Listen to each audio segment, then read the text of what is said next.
Audiobook reading of the 12 Healers and Other Remedies, written by Dr. Edward Bach in 1933, produced by Dr. Rick Neo. Foreword. This work of healing has been done and published and given freely so that people like yourselves can help yourselves, either in illness or to keep well and strong. Edward Bach, speaking on his 50th birthday on 24th of September 1936. Chapter 1. This system of treatment is the most perfect which has been given to mankind within living memory. It has the power to cure disease, and, in its simplicity, it may be used in the household. It is its simplicity, combined with its all-healing effects, that is so wonderful. No science, no knowledge is necessary, apart from the simple methods described herein. And they who will obtain the greatest benefit from this God-sent gift will be those who keep it pure as it is, free from science, free from theories, for everything in nature is simple. This system of healing, which has been divinely revealed unto us, shows that it is our fears, our cares, our anxieties and such like that open the path to the invasion of illness. Thus, by treating our fears, our cares, our worries and so on, we not only free ourselves from our illness, but the herbs given unto us by the grace of the Creator of all, in addition take away our fears and worries and leave us happier and better in ourselves. As the herbs heal our fears, our anxieties, our worries, our faults and our failings, it is these we must seek, and then the disease, no matter what it is, will leave us. There is little more to say, for the understanding mind will know all this, and may there be sufficient of those with understanding minds, unhampered by the trend of science, to use these gifts of God for the relief and the blessing of those around them. Thus, behind all disease lie our fears, our anxieties, our greed, our likes and dislikes. Let us seek these out and heal them, and with the healing of them will go the disease from which we suffer. From time immemorial, it has been known that providential means has placed in nature the prevention and cure of disease by means of divinely enriched herbs and plants and trees. The remedies of nature given in this book have proved that they are blessed above others in their work of mercy, and that they have been given the power to heal all types of illness and suffering. In treating cases with these remedies, no notice is taken of the nature of the disease. The individual is treated, and as he becomes well, the disease goes, having been cast off by the increase of health. All know that the same disease may have different effects on different people. It is the effects that need treatment because they guide to the real cause. The mind, being the most delicate and sensitive part of the body, shows the onset and the course of disease much more definitely than the body, so that the outlook of mind is chosen as the guide as to which remedy or remedies are necessary. In illness, there is a change of mood. From that in ordinary life, and those who are observant can notice this change often before, and sometimes long before, the disease appears, and by treatment can prevent the malady ever appearing.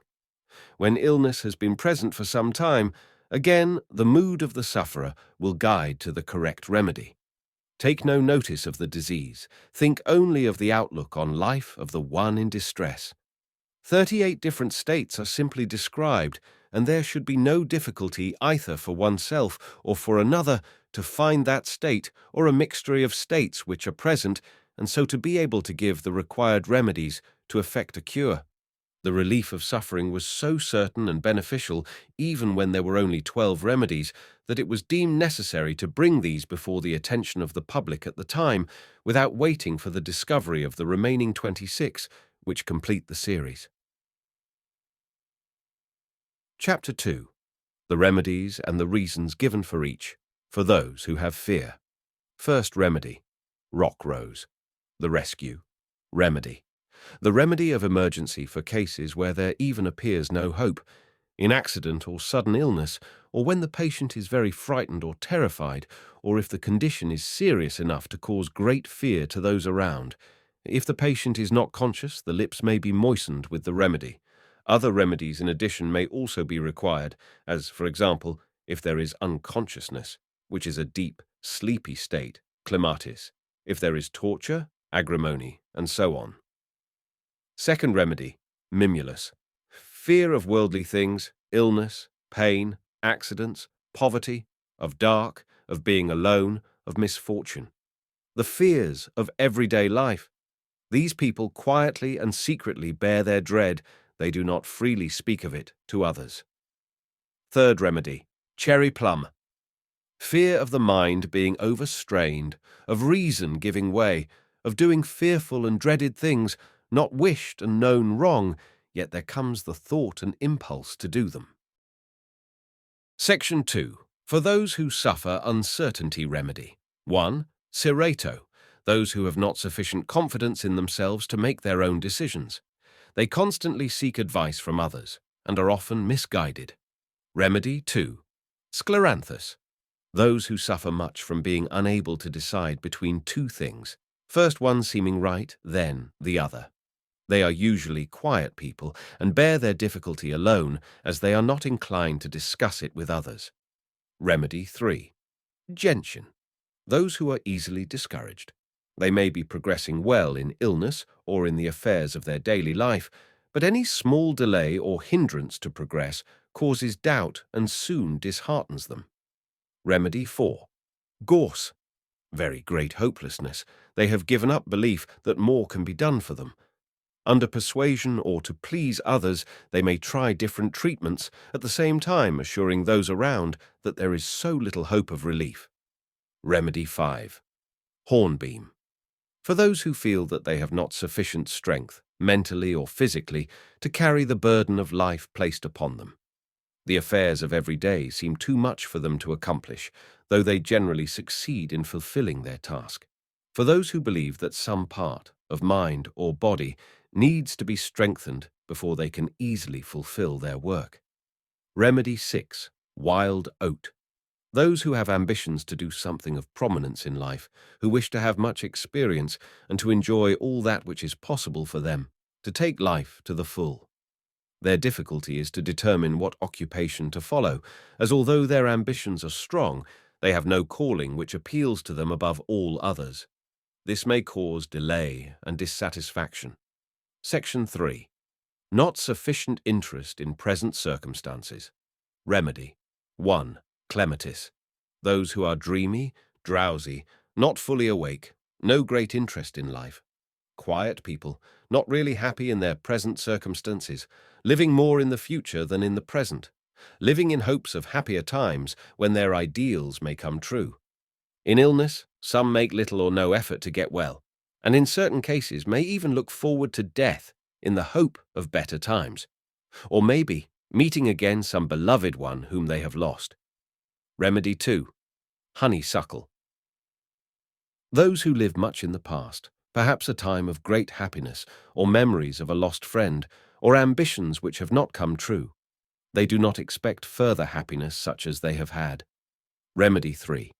Wild rose. Those who without apparently sufficient reason become resigned to all that happens and just glide through life. Take it as it is, without any effort to improve things and find some joy. They have surrendered to the struggle of life without complaint. Remedy 4. Olive. Those who have suffered much mentally or physically and are so exhausted and weary that they feel they have no more strength to make any effort. Daily life is hard work for them, without pleasure. Remedy 5. White chestnut.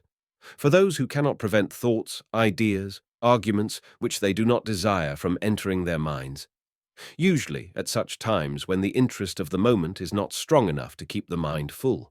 Thoughts which worry and will remain, or if for a time thrown out, will return. They seem to circle round and cause mental torture. The presence of such unpleasant thoughts drives out peace and interferes with being able to think only of the work or pleasure of the day. Remedy 6. Mustard. Those who are liable to times of gloom or even despair, as though a cold, dark cloud overshadowed them and hid the light and the joy of life. It may not be possible to give any reason or explanation for such attacks. Under these conditions, it is almost impossible to appear happy or cheerful. Remedy 7. Chestnut bud. For those who do not take full advantage of observation and experience, and who take a longer time than others to learn the lessons of daily life. Whereas one experience would be enough for some, such people find it necessary to have more, sometimes several, before the lesson is learnt. Therefore, to their regret, they find themselves having to make the same error on different occasions when once would have been enough, or observation of others could have spared them even that one fault. Section 4. Oversensitive to influences and ideas. Remedy. 1. Agrimony. The jovial, cheerful, humorous people who love peace and are distressed by argument or quarrel, to avoid which they will agree to give up much. Though generally they have troubles and are tormented and restless and worried in mind or in body, they hide their cares behind their humour and jesting and are considered very good friends to know. They often take alcohol or drugs in excess to stimulate themselves and help themselves bear their trials with cheerfulness. Remedy. 2. Centauri. Kind, quiet, gentle people who are over-anxious to serve others. They overtax their strength in their endeavours. Their wish so grows upon them that they become more servants than willing helpers. Their good nature leads them to do more than their own share of work, and in so doing they may neglect their own particular mission in life. Remedy 3. Walnut. For those who have definite ideals and ambitions in life and are fulfilling them, but on rare occasions are tempted to be led away from their own ideas, aims and work by the enthusiasm, convictions or strong opinions of others. The remedy gives constancy and protection from outside influences. Remedy 4. Holly. For those who sometimes are attacked by thoughts of such kind as jealousy, envy, revenge, suspicion, for the different forms of vexation. Within themselves they may suffer much, often when there is no real cause for their unhappiness. Section 5. For despondency or despair, Remedy 1. Larch. For those who do not consider themselves as good or capable as those around them, who expect failure, who feel that they will never be a success, and so do not venture or make a strong enough attempt to succeed. Remedy 2. Pine. For those who blame themselves. Even when successful, they think that they could have done better and are never content with their efforts or the results. They are hard-working and suffer much from the faults they attach to themselves. Sometimes, if there is any mistake, it is due to another, but they will claim responsibility even for that. Remedy 3. ELM. Those who are doing good work are following the calling of their life and who hope to do something of importance, and this often for the benefit of humanity. At times there may be periods of depression when they feel that the task they have undertaken is too difficult and not within the power of a human being. Remedy 4. Sweet chestnut. For those moments which happen to some people when the anguish is so great as to seem to be unbearable, when the mind or body feels as if it had borne to the uttermost limit of its endurance, and that now it must give way, when it seems there is nothing but destruction and annihilation left to face. Remedy 5. Star of Bethlehem. For those in great distress under conditions which for a time produce great unhappiness, the shock of serious news, the loss of someone dear, the fright following an accident, and such like. For those who for a time refuse to be consoled, this remedy brings comfort. Remedy 6. Willow. For those who have suffered adversity or misfortune and find these difficult to accept, without complaint or resentment, as they judge life much by the success which it brings. They feel that they have not deserved so great a trial, that it was unjust, and they become embittered. They often take less interest and less activity in those things of life which they had previously enjoyed. Remedy 7. Oak. For those who are struggling and fighting strongly to get well, or in connection with the affairs of their daily life, they will go on trying one thing after another, though their case may seem hopeless. They will fight on. They are discontented with themselves if illness interferes with their duties or helping others.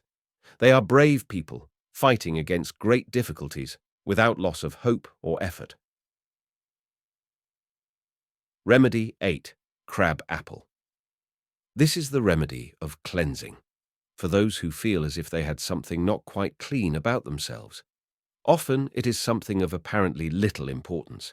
In others, there may be more serious disease which is almost disregarded compared to the one thing on which they concentrate. In both types, they are anxious to be free from the one particular thing which is greatest in their minds and which seems so essential to them that it should be cured. They become despondent if treatment fails. Being a cleanser, this remedy purifies wounds if the patient has reason to believe that some poison has entered, which must be drawn out. Section 6. Overcare for welfare of others. Remedy. 1. Chicory. Those who are very mindful of the needs of others. They tend to be overfull of care for children, relatives, friends, always finding something that should be put right. They are continually correcting what they consider wrong and enjoy doing so. They desire that those for whom they care should be near them. Remedy 2. Vervain. Those with fixed principles and ideas, which they are confident are right, and which they very rarely change. They have a great wish to convert all around them to their own views of life. They are strong of will and have much courage when they are convinced of those things that they wish to teach.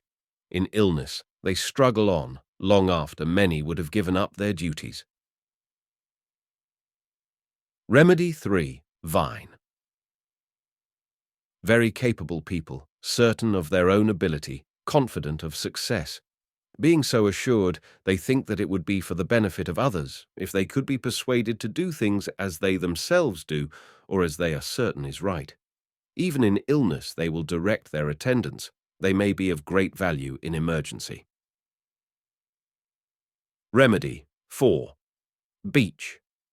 For those who feel the need to see more good and beauty in all that surrounds them, and, although much appears to be wrong, to have the ability to see the good growing within, so as to be able to be more tolerant, lenient, and understanding of the different way each individual and all things are working to their own final perfection.